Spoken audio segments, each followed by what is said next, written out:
Parliament ఎన్నికలు సమీపిస్తున్న నేపథ్యంలో తెలంగాణ కాంగ్రెస్ పార్టీ స్పీడ్ పెంచింది. సాయంత్రం మేడ్చల్ జిల్లాలో కాంగ్రెస్ పార్టీ ప్రజా దీవెన సభ నిర్వహించనుంది. గుండ్లపోచమ్మపల్లిలో సభ కోసం భారీగా ఏర్పాట్లు చేశారు. ఈ ప్రజా దీవెన సభలో ముఖ్యమంత్రి రేవంత్ రెడ్డి, మంత్రులు పాల్గొననున్నారు. లోక్సభ ఎన్నికల ప్రచార కార్యక్రమాల్లో భాగంగా ముఖ్యమంత్రి పర్యటించనున్నారు. ఇప్పటికే ఆదిలాబాద్, మహబూబ్ నగర్, చేవెళ్ల సభల్లో సీఎం రేవంత్ పాల్గొన్నారు.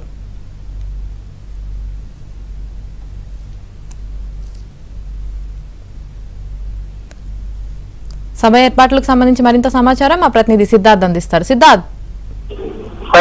కాసేపట్లో కాంగ్రెస్ పార్టీ ప్రజా దీవెన సభను నిర్వహించనుంది. మల్కజ్గిరి పార్లమెంటు పరిధిలో ఉన్నటువంటి కాంగ్రెస్ పార్టీ నేతలందరూ దీనికి హాజరు కానున్నారు. ఇప్పటికే కాంగ్రెస్ పార్టీ ఎన్నికల ప్రచారాన్ని వేగవంతం చేసిందని చెప్పుకోవచ్చు. ఇప్పటికే మహబూబ్ నగర్ లో ప్రజా దీవెన సభను కాంగ్రెస్ పార్టీ నిర్వహించింది. దానికి చాలా రెస్పాన్స్ వచ్చింది. ఆ సభ ద్వారా కాంగ్రెస్ పార్టీ క్యాడర్ అంతా రీఛార్జ్ అయ్యారని హస్తం నేతలు చెప్తా ఉన్నారు.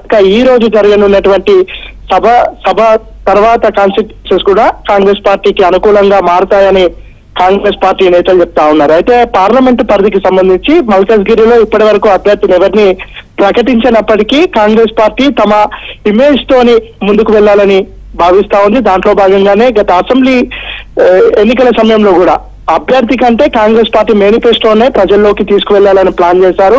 ఇప్పుడు కూడా అభ్యర్థులను ప్రకటించకపోయినప్పటికీ కాంగ్రెస్ మేనిఫెస్టో ఏంటి, కాంగ్రెస్ అధికారంలోకి వస్తే ఏం చేయబోతుందనే అంశాన్ని ప్రజల్లోకి విస్తృతంగా తీసుకువెళ్లాలని భావిస్తున్నారు. దాంట్లో భాగంగానే కాసేపట్లో ప్రజా దీవెన సభ ఇక్కడ మొదలు కానుంది. ఇక్కడ సీఎం రేవంత్ రెడ్డి ఏం మాట్లాడతారు అనేది ఒక క్యూరియాసిటీ అంశంగా మారింది. ఎందుకంటే చాలా రోజుల నుంచి ఇటు రేవంత్ రెడ్డిపై, ప్రభుత్వంపై అనేక విమర్శలు చేస్తా ఉన్నారు.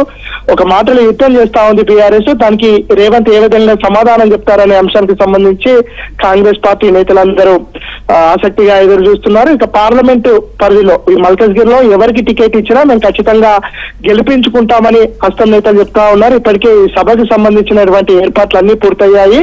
దీనికంటే ముందు ఈ నియోజకవర్గంలో పలు అభివృద్ధి కార్యక్రమాలను రేవంత్ రెడ్డి ప్రారంభిస్తారు. ఆ ప్రారంభించిన అనంతరం ఇక్కడికి వచ్చి ప్రజా దీవెన సభలో కార్యకర్తలను ఉద్దేశించి మాట్లాడతారు. ఇక దాంతో పాటు ఇప్పటికే కాంగ్రెస్ పార్టీ ఒక టార్గెట్ పెట్టుకోంది, 15 సీట్లు ఖచ్చితంగా గెలవడము, దాంతో పాటు బీఆర్ఎస్ కి ఒక్క సీటు కూడా రాకుండా ఆదుకోవడం, ఈ 2 టార్గెట్లను పెట్టుకున్నారు. దానికి సంబంధించి కార్యకర్తలను ఉద్దేశించి సీఎం రేవంత్ రెడ్డి మాట్లాడతారు. Right, thank you Siddharth.